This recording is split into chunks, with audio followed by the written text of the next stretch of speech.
and welcome to Colouring with Colourful Crafts. Or shall I say, I don't know if I should say colouring, because this is not really a colouring video. This is more of a haul type art sharing.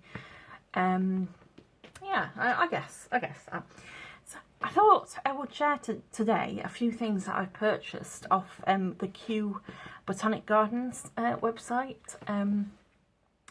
Because I was buying a few things and I saw this on there and a few of my other purchases, and I just thought, well, they're so nice, I'll give it a quick flip through, a quick show of what I've been buying, and yeah, just to see how we go with that. So the first one I bought is this lovely kind of watercolour postcard booklet, which has all these pages and you can send them as postcards. Excuse me. I don't know whether I would send them as postcards, because personally a stamp is very expensive these days, so I think I'm going to use more mine as a like a good way of like testing out your watercolours, or if you just want a small little design in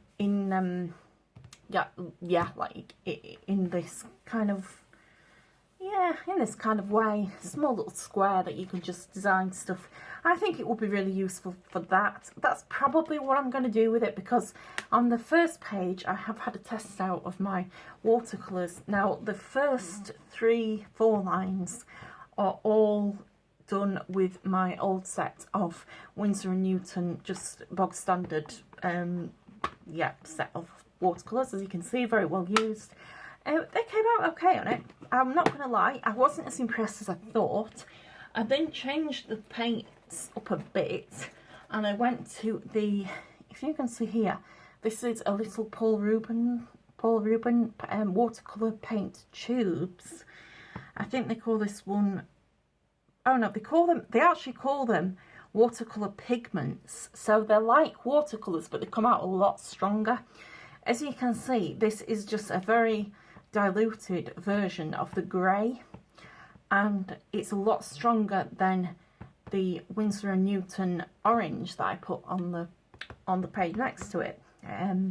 It's a lot stronger when you put it on, when you mix it, because you have to use a little mixing palette here, which I did, and mixed a little bit in, and they're kind of testing them out.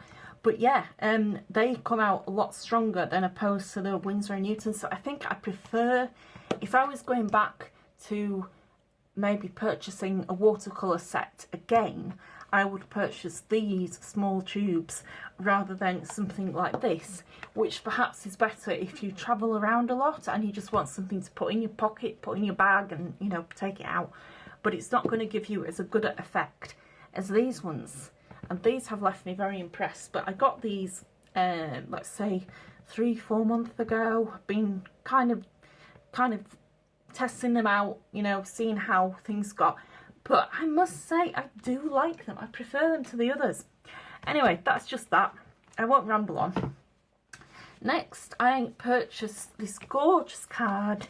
I picked up, as you can see, well, a few other things. This card really caught my eye because of how absolutely adorable these birds are. It's by an artist who is called, what's she called now? Helen. I can't even pronounce her name. I keep trying and it keeps going wrong and it's really annoying. Anyway, I shall try and link her below, because she does have a website which you should check out. So what she does is she uses pressed flowers and then incorporates them into designs. So she like draw or watercolour these birds and then use the pressed flowers in her work. All these little elements here are all the pressed flowers that she's put. And I just absolutely love that card so much. So I thought I'm probably just going to buy it and use it as one of my like in one of my frames that I have at home, rather than opposed to sending it as a card for someone, because I just loved it so much. Okay, so then the next one is this, which is a Kew book of drawing flora and fauna. I got this as well at the same time because I had not seen a book like this This is like yeah, it's like an art, well, obviously it's an art book, but it's like step-by-step tutorials, and I haven't seen such a good book as one like this in ages. I am very selective about which kind of books I choose, but this one gives you actual step-by-step instructions. So here we have like a bluebird. Now, bluebird, we call it in the UK blue tits, or at least we do here, but they've called it bluebird. So you can see, you get a close-up of the eye, and you go along and gradually build up the drawing with the step-by-steps into the actual finished piece.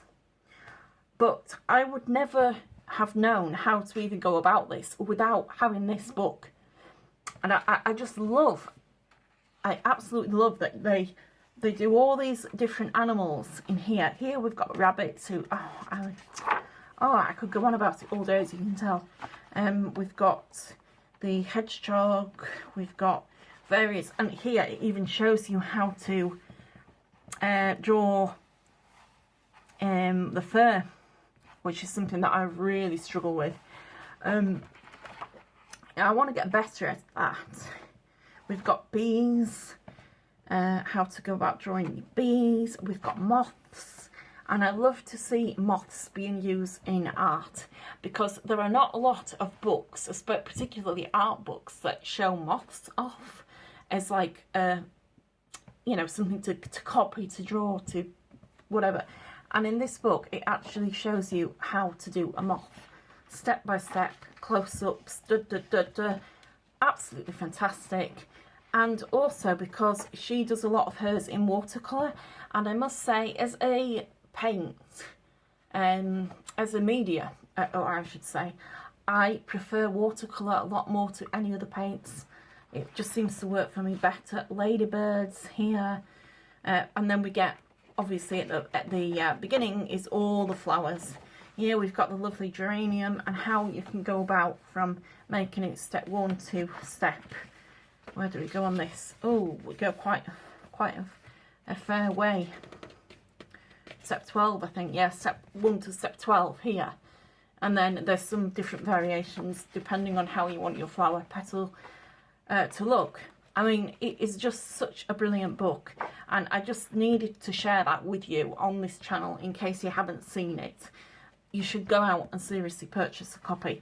It sells, I think, for, I don't know if I've actually got a price. You can follow them on YouTube, obviously, Facebook if you want. I don't know how much it actually sells for. It doesn't say. I don't know how much I paid for this. Usually, $14.99, so it's not too expensive. But certainly, if you're looking for a really good book on how to draw and watercolour birds, flowers, animals, anything like that, this is the one to buy. And it's not often that it's not often that I buy things, because everything's so expensive now. But this one is definitely one that I bought, and I thought that will come in very useful when I do something. So yeah, I just thought I'd give you that. It's just a little update as to what I've bought, what I've been doing, and what I plan on doing. So this, yeah, as I say, probably use it as a test thing. I must say, and I must be honest, when I first purchased it, I didn't realise it was an actual postcard book, which is slightly disappointing. I thought it was more of a sketchbook until I realised that they had the things on the back. But either way, I'll get use out of it. Yeah, so that's it. And I have more on the way, so stay tuned, and I'll hopefully speak to you soon. Bye!